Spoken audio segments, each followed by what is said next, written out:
अस्सलाम वालेकुम फ्रेंड्स, क्या हाल है? उम्मीद करता हूँ आप सब खैरियत से होंगे। आज फिर से एक नए टूल के साथ हाज़िर हुआ हूँ और ये टूल उम्मीद करता हूँ कि आप लोगों को बहुत फ़ायदेमंद साबित होगा आप लोगों के लिए। तो टूल को शुरू करने से पहले आप लोगों से हमेशा की तरह वही रिक्वेस्ट जो मैं हमेशा से करता हूँ। आप मेरे चैनल को लाज़मी सब्सक्राइब करें, बेल आइकन पे क्लिक करें ताकि आने वाले जो मज़ीद टूल्स और वीडियोज़ हैं आप लोगों तक पहुँच सकें, ट्यूटोरियल्स भी और सॉफ्टवेयर क्लासेस भी आप तक पहुँच सकें। चलें, आज जिस टूल के बारे में हम ज़िक्र करेंगे उसका नाम है जी रिबक एमटीपी टूल। उसका वर्ज़न जो है वो 3.2.2 है, उसको यूज़ करेंगे और देखेंगे टूल कैसा है और उसको समझेंगे भी। चलें यहाँ से मीडिया फायर का जो है लिंक है आप लोगों को मिल जाएगा। आप इसको यहाँ से डाउनलोड कर लीजिएगा इसको और तकरीबन मेरे ख़्याल में ये होगा तकरीबन 30 के एमबी का, हाँ, वो 27-28 एमबी का है। आप इसको डाउनलोड कर लीजिएगा, मैंने कर लिया है, ठीक है। चलें, पासवर्ड एक्सट्रैक्शन का 2025 है। ये सामने मैंने टूल रखा हुआ है और उससे पहले आप लोगों ने क्या करना है, यहाँ जाना है और लाजमी इसको अपना जो भी आपका एंटीवायरस है उसको एंटीवायरस को यहाँ से जाके स्टॉप करना है, जैसे मैंने किया है। आपका जो भी होगा उसकी रियल टाइम प्रोटेक्शन जैसे भी आपने वैसे ऑफ करनी है। चलें, अब इसको राइट क्लिक करते हैं और इसको एक्सट्रैक्ट कर लेते हैं। ये मैंने राइट क्लिक किया एक्सट्रैक्ट, अब एक्सट्रैक्शन का पासवर्ड मांग रहा है 2025 और मैंने इसको एक्सट्रैक्ट कर लिया है।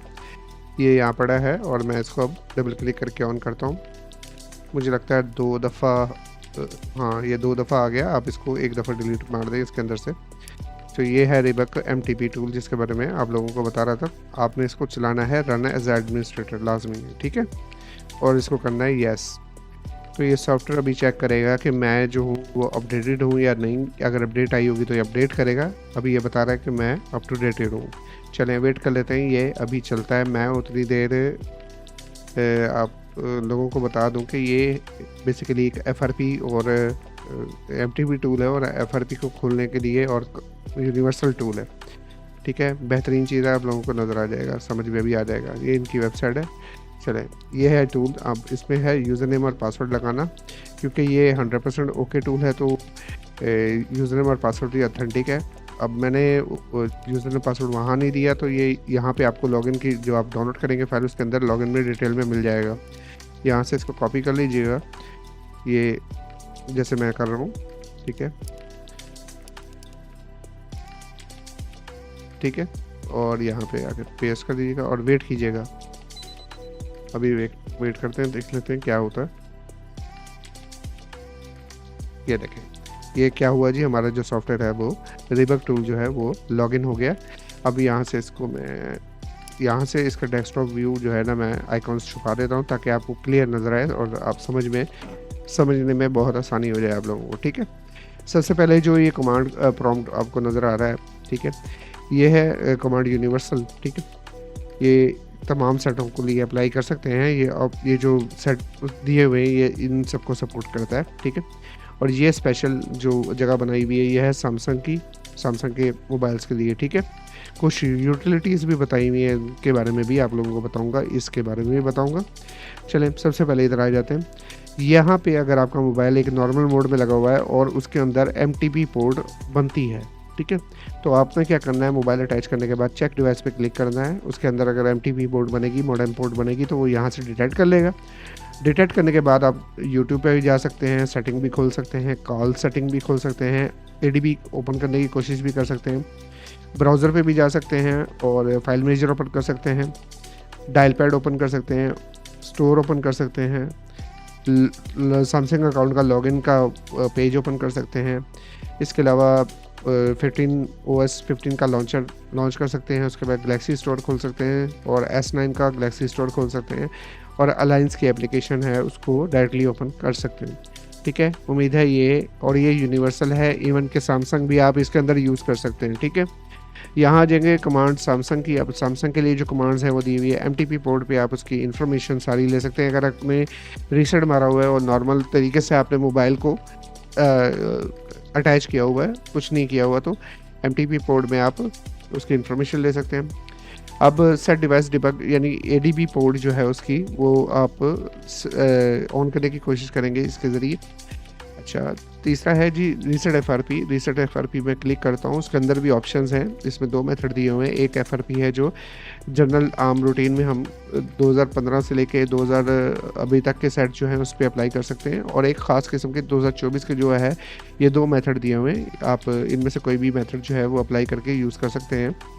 सैमसंग अकाउंट खोलना हो तो उसके लिए ये ऑप्शन यूज़ करेंगे। अच्छा, यहाँ पे रीबूट पे आ जाते हैं। रीबूट में अंदर हमारे पास एक ऑप्शन है कि आप अपने मोबाइल को रीस्टार्ट कर सकते हैं दोबारा से नॉर्मल मोड पे लेके आने के लिए। अच्छा जी, फैक्ट्री रीसेट के लिए क्या है, फैक्ट्री रीसेट पे आप क्लिक करेंगे एमटीपी पोर्ट के यानी कि नॉर्मल मोड में आप अपने मोबाइल को फैक्ट्री रीसेट भी लगा सकते हैं। अच्छा जी, रिपेयर सैमसंग पे क्लिक करते हैं। रिपेयर सैमसंग पे क्लिक करने के बाद आपको बहुत अच्छी ऑप्शंस इसके अंदर देखने को मिलेंगी, जैसे कि रिपेयर बेसबैंड, एडीबी ऑन होनी चाहिए यानी यूएसबी डिबगिंग ऑन होनी चाहिए, और रूटेड यानी रूट भी होना चाहिए सेट। एक तरीका ये हो गया। एक तरीका है आप डाउनलोड मोड के ज़रिए भी रिपेयर को बेसबैंड को रिपेयर कर सकते हैं। ठीक है, तीसरे इधर इस ऑप्शन में आ जाए fix all Samsung firmware encoded and issue download mode. Download mode में कई दफ़ा हम सॉफ्टवेयर जो है वो फ्लैश करते हैं और डाउनलोड मोड का एरर आ जाता है या डाउनलोड मोड पे सेट खड़ा हो जाता है, तो ये उसको फिक्स करने के लिए ये ऑप्शन यूज़ की हुई है। अच्छा जी, फैक्ट्री टेस्ट रिपेयर को यानी कि फैक्ट्री टेस्ट मोड ओपन नहीं होता कई मोबाइल्स में, तो रूटेड होना चाहिए मोबाइल, तो आप उसके बाद फैक्ट्री टेस्ट मोड भी ओपन कर पाएंगे। ठीक है, उम्मीद है ये सारा क्लियर हो गया होगा और आप लोगों को इस टूल की यहाँ तक समझ में आ गई होगी। ठीक है, अब इधर आ जाते हैं। इधर क्या है, यूटिलिटीज़ है, इस पर क्लिक करते हैं। क्या है जी, स्क्रीनशॉट ले सकते हैं अगर आपका मोबाइल का एडीबी मोड जो है वो ऑन हो। ठीक है, स्क्रीनशॉट आप इंफॉर्मेशन ले सकते हैं सेट की, जनरल आम कोई भी मोबाइल हो या सैमसंग का मोबाइल हो। मेरे पास वीवो का सेट है, हम इसको टेस्ट भी कर लेते हैं और इसको लगा के अभी पक्का हो जाएगा, पता लग जाएगा कि काम करता है कि नहीं करता है। ठीक है, ये मैंने लगा दिया, अपना मोबाइल अटैच भी हो गया। अब इधर जाते हैं और इन्फो और मैं जनरल पे क्लिक करता हूँ, देखते हैं आता है। लें जी, आ गया, बिल्कुल 100% आ गया। देखें इन्फॉर्मेशन भी आ गई, मेरी जैज़ और यूफोन की सिमें चल रही हैं वो भी आ गई। उसके अंदर क्या क्या है, होस्ट नेम कौन सा है। अच्छा, इसके अलावा टाइम जोन आ गया, उसके बाद प्लेटफॉर्म भी आ गया, बता दिया, देखें आपके सामने। इसके अलावा आज आते जाएं, ये सॉफ्टवेयर का वर्जन भी बता दिया है। पैच 1/11/2024 का लगा हुआ है, एंड्रॉयड 13 चल रहा है। ठीक है, इसके अलावा वीवो का ब्रांड है, उसका सॉफ्टवेयर की मॉडल ये है, उसकी सॉफ्टवेयर इन्फॉर्मेशन सारा कुछ आ गया। तो है तो यार वर्किंग तो है, बस ये है कि मैं इसको अपने मोबाइल को रख लेता हूँ। अच्छा, इसके बाद जो ऑप्शन है आपके सामने है रीबूट टू ऑर्डिन मोड। अगर मोबाइल सैमसंग का है आपके पास और एडीबी उसकी ऑन है तो आप उसको ऑर्डिन मोड यानी डाउनलोड मोड में लेके जा सकते हैं। इसके अलावा power of ADB port, power of करना हो मोबाइल, उसके लिए एडीबी मोड जो है वो ऑन होना चाहिए। ठीक है,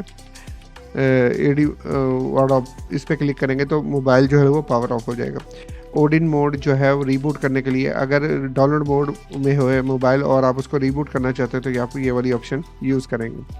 अच्छा, यहाँ क्या है, आप लोगों ने इसको कनेक्ट किया है और आपकी पोर्ट यहाँ पे नहीं बन रही है, तो आप देखना चाहते हैं कि पोर्ट बनी है कि नहीं बनी, तो आप रिफ़्रेश पे क्लिक करेंगे।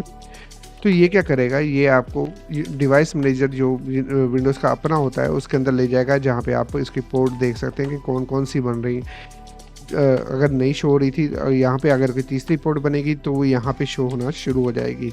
ठीक है, ये उम्मीद करता हूँ ये सारा यहाँ तक आपको 100% समझ में भी आ गया होगा तो और क्लियर भी हो गया होगा। ठीक है, यहाँ आपको एक ऑप्शन और नज़र आएगी एफआरपी की। एफआरपी पे आप क्लिक करेंगे तो ये सैमसंग के मेथड हैं जिसके ज़रिए आप एफआरपी जो है वो रिमूव कर सकते हैं। ऊपर भी दिए हुए हैं, लेकिन ये है अगर आप मोबाइल अटैच कर देते हैं और तमाम मेथड ट्राई करना चाहते हैं तो इस पर क्लिक कर देंगे। अगर आप न्यू मेथड ट्राई करना चाहते हैं तो आप इस पर क्लिक करेंगे। अगर आप मॉडेम फाइल यानी लैंग्वेज उसकी चेंज करना चाहते हैं अपने मोबाइल की तो आप इस पर क्लिक करके लैंग्वेज चेंज कर सकते हैं मोबाइल की। ठीक है, और उम्मीद करता हूँ ये सारा इन्फॉर्मेशन तो आ गई, बाकी भी इंशाल्लाह 100% वर्क करेगा। ये है कि आप जब तक इस टूल को यूज़ नहीं करेंगे तो आप लोगों को पता नहीं चलेगा। चलें और ये जो ऑप्शन दी हुई है स्टॉप की, ये मीन्स कि हाँ जी आप अपने मोबाइल्स के जितने अभी कोई अगर आपने कोई ऑपरेशन क्लिक किया हुआ तो उसको स्टॉप करने के लिए आप इस ऑप्शन को यूज़ करेंगे, ठीक है। मैं ज़रा दोबारा से अपने मोबाइल को लगा के एक इंफॉर्मेशन दोबारा से लेके देख लें कि ये वर्किंग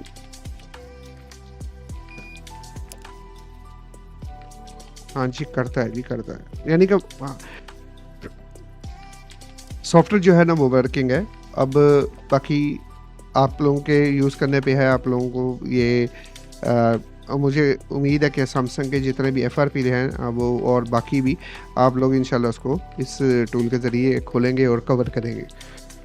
चलें मुझे अब इजाज़त दें और अपना बहुत-बहुत ख़्याल रखिएगा और टूल के बारे में जो भी इन्फॉर्मेशन चाहिए हो मुझे कमेंट कीजिएगा और साथ में मुझे ये भी बताइएगा कि आप लोगों ने इसको टूल यूज़ किया, कैसा आपने इसका रिज़ल्ट आप लोगों को कैसा मिला? कमेंट सेक्शन में लाज़मी बताइएगा। दुआ में याद रखिएगा। अल्लाह हाफ़िज़।